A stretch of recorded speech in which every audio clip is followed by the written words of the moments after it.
Keeping in mind that this problem is asking us for theoretical probabilities, which, as we've learned in this lesson, is what is the um, potential outcome. So, what would we expect to happen? We're not actually going to conduct this experiment with the red and green marbles and comment on what did happen at your house if you decided to do this. We're looking at what should happen, not what actually happens. So, in looking at that, for A, we are looking at what is the probability of selecting a green marble. So I'm going to put down my total number of green marbles, which is 6, is my numerator, and my denominator will be represented by the total amount of marbles, which is 16. Now, I'm also going to represent this in lowest terms, so I know that these are both divisible by 2. So if I divide them both by 2, this ends up being 3 over 8. And then I'm also able to put this in decimal and percentage form too.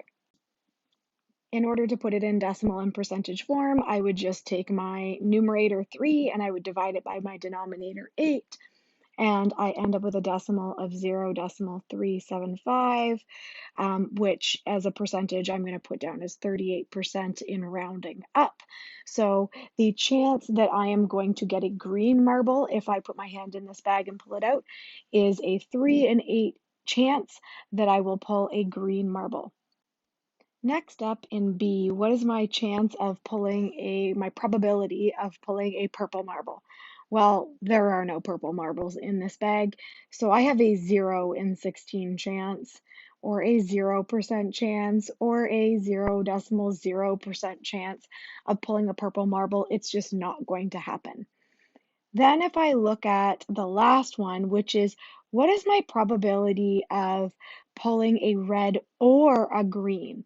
So my red marbles, there are a total of 10 of those, and my green marbles, there are a total of 6 of those, and combined together, there's a total of 16. So this would be 16 over 16. So this would be, I have 100% chance or a 1.0 chance of pulling a red or green marble. And if I'm to put my 16 over 16 in lowest terms, that's a 1 over 1 chance of pulling either a red or green marble because that's all I've got in my bag.